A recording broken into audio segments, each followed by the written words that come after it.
Lately, I feel anamorphic, and especially budget anamorphic, has taken over the filmmaking market. From Sure, who pretty much started the budget stretchy boy trend in 2020 with their 1.33x anamorphics for around $600, there's now a huge market and competition of sub $10,000 anamorphics from numerous brands such as Blazar, DZO, Atlas, and so on. Laowa, being one of those brands, crowdfunded their first set of nanomorphs in 2022 through Indiegogo, the 27, 35, and 50mm T2.4 with a 1.5x squeeze, the 27 being a T2.8. These were compact Super 35 lenses that were meant to just be slapped on a mirrorless or DSLR camera and shoot away, and were a revolutionary idea. Fast forward to mid-2023, and Laowa started an Indiegogo campaign for the second batch of focal lengths of the nanomorphs, the 65 and 80. Unlike the previous patch, these also completely covered full frame, and to me, were a much pleasing looking focal length with a beautiful, wide, large format look. Along with the new sizes, they released another product that is becoming sort of a trend as well, the Anamorphic Adapter. Unlike the standalone lens, this mounts onto the front thread of a lens and squeezes the image while retaining most of the characteristics of the adapted lens, which means you can turn this poser of an anamorphic Helios 44 M4 into a true anamorphic lens. This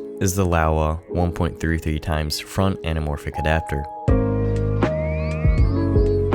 Quick disclosure, this video is not sponsored. I bought this with my own money, and all of my thoughts are from my own experience. But if you do want to support me, like this video and subscribe to my channel. If you are a brand that wants me to play around with your lens, feel free to hit my business email up as well.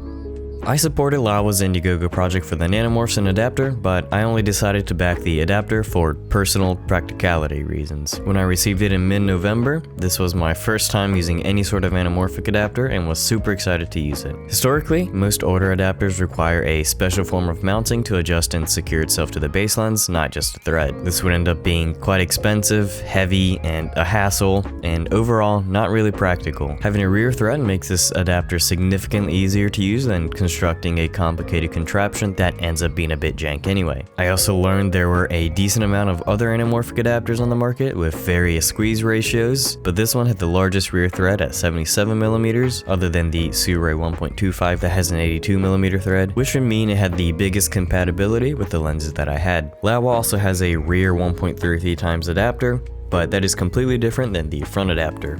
That obviously goes on the rear and is made specifically for the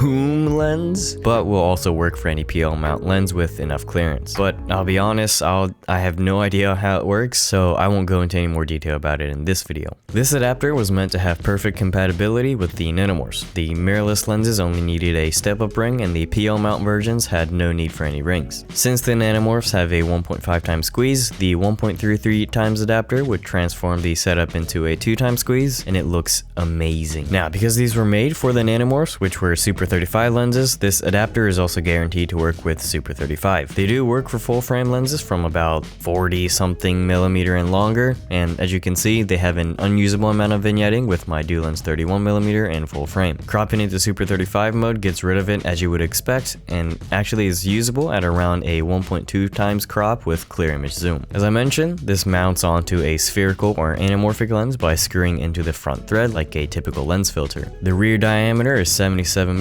so if the lens has a smaller thread than 77mm, you will need a step-up ring. You could use a step-down ring for larger lenses, but you will most likely get some vignetting, like this severe example on my Sigma 24-70, which is a full-frame lens. Again, the vignetting and the adapter goes away almost completely when you crop into Super 35. The adapter comes with a 55-77, 62-77, and a 77-77mm step-up ring. You might think a 77 to itself is redundant, but this does help with removing the adapter, or just to add a bit of space between the front element of the lens and the rear of the adapter. As you can see, the anamorphic glass element pokes out a couple millimeters, and you absolutely do not want that rubbing up against the front element. For this example, I'll mount it onto my 85mm, which has a 72mm 50mm thread. This is decently heavy, so you want some sort of lens support so you don't stress them out. I have a rig with 50mm rods that I'll be using. You want to focus your lens to infinity. And once you mount it, you'll notice the image looks all sorts of messed up. So that's where you straighten the front element by holding down this button and turning the thing. There are fine gears inside that click into place to lock the rotation. There aren't marks anywhere other than the Laowa logo that vaguely get you in the right spot, but it's easiest to figure out if you're upright by shining a bright point source of light and aligning the flare with something like a level marker on your monitor. Speaking of flare, this adapter comes in 3 different flare color options: blue,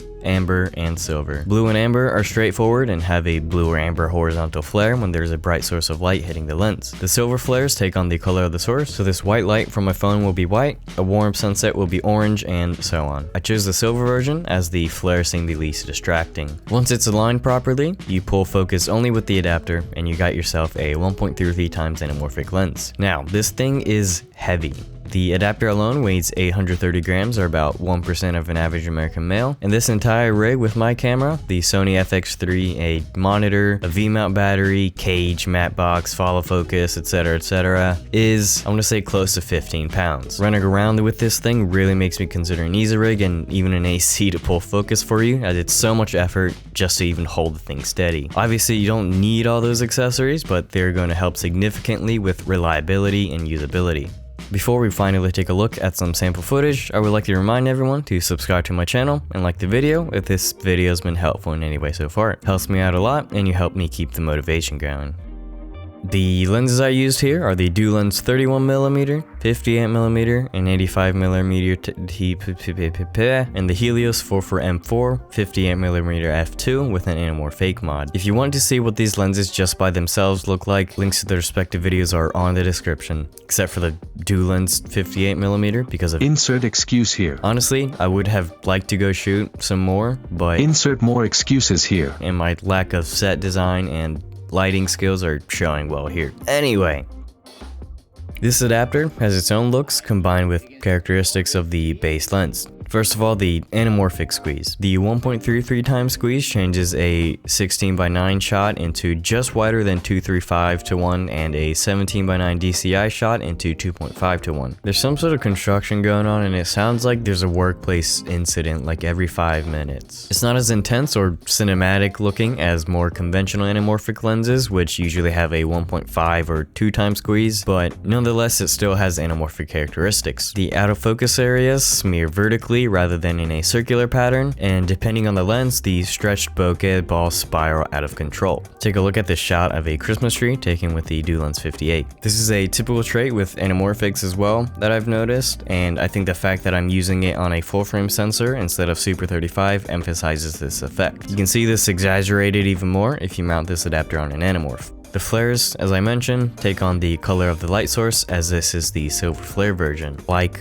with my experience with the anamorphic Helios, the light source needs to be really intense or at least small enough with sufficient intensity for flares to appear. I definitely think I prefer this rather than just amber or blue for the versatility of conveying mood in post-production. I also saw in some example footage that the silver flares seem the most subtle of the 3 as well. The rainbow flares and the glare you see are mostly from these Dulens lenses. The bluish flares are from the Helios, although I was using a Nissi Alluremist 1/8 for a lot of these shots, which added a bit of extra halation to the highlights, albeit much more subtly than a black mist. Apparently, unlike a lot of budget anamorphic options, this adapter has very clear barrel distortion, which is a typical trait of pleasing looking cine lenses for most viewers. Barrel distortion, unlike pincushion distortion, makes the center of the frame pop out, giving the viewer a bit more immersion than the other. Wide open, there is a noticeable blue and red chromatic aberration, but I think it's well controlled and doesn't tint the whole image like cheap Sigma lenses I've used in the past. There is some noticeable focus breathing. Actually, I don't know if it's considered focus breathing, but it's more like as something gets more out of focus, the squeeze ratio changes just for that part. It threw me off at first, but I now see it as a cool anamorphic trait, and I can no longer unsee this in movies.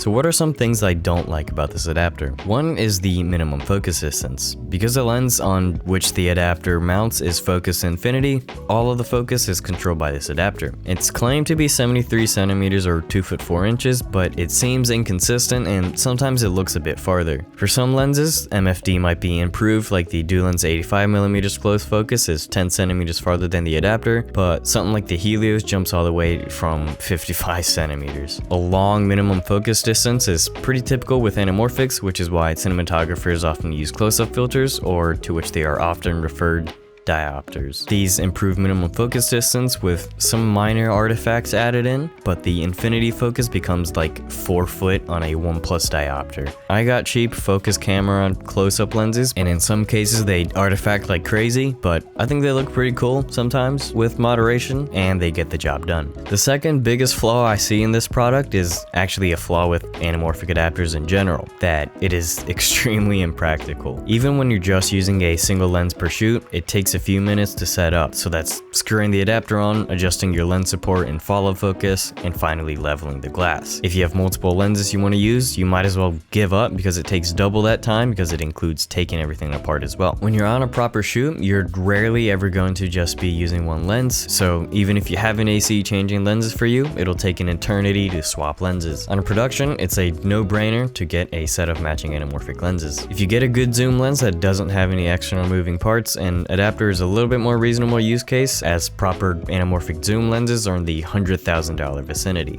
The annoyingness of the lens swapping process is like swapping a massive cine zoom with a pancake lens on a gimbal. The issue isn't just with the time it takes to get the setup ready, but also not being able to get the glass perfectly level. As you see here, if you get the adapter installed even slightly angled, the image gets completely destroyed. If you happen to not notice because you were using a relatively small field monitor, like a 5-inch Ninja or Shinobi, the whole shoot is potentially ruined. The adapter will rotate throughout the shoot, from changing environmental temperatures, turning the focus gear, or small vibrations when handling, and you have to keep checking to make sure that it is perfectly level the whole time. With a standalone anamorphic lens, that issue just doesn't exist. That being said, at $6.99 US, I think this is a fun accessory to add some character to your images without completely destroying your wallet. I don't think this would be considered a professional tool, as I think the impracticalness outweighs the subjective benefits the anamorphic look adds to one's work. On a paid job where the client wants to shoot on anamorphics, you're most likely going to get a set of proper anamorphic lenses. So that was the overview and my thoughts on the Laowa 1.33x front anamorphic adapter. I'll put a link to this product in the description if you wanted to get one yourself. I hope you enjoyed this video and learned something from it. If you did, leave a like, subscribe to the channel, and comment the answer to the hidden message somewhere in the video. The first one to answer correctly will get a shout out in the next video and on my Instagram, so subscribe and stay tuned and go follow that as well. Thank you so much for watching, and I will see you in the next video. As always, stay safe, don't die. See ya.